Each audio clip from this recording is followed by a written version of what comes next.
You ever feel your home screen on your iPhone slash iPad slash whatever Apple device has gotten too, cluttered, messy? You just want to go back to, how Apple sets it when you got your phone. Well, of course, you're not deleting anything. You're just rearranging your home screen.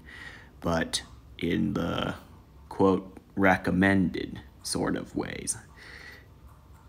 Or at least in the default way it would have done it. So here's how you do it. Here's how you reset your home screen. You want to go to Settings, scroll down to General, click it, scroll all the way down, click Reset, and click Reset Home Screen Layout and ask if you're sure. You click it, and now, here's something interesting you notice. Any app that is not like Apple made, or at least Apple default when you get the phone, will be sorted in alphabetical order. For example, Adobe Scan, Amazon, Blue by ADT, Call of Duty, Chrome, Docs.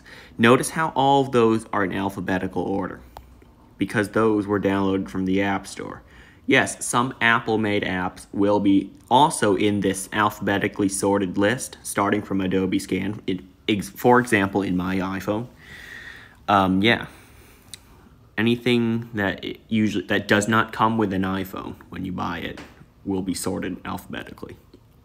So that is how you reset your home screen so that, well, I guess, start fresh or something if your home screen's gotten too messy.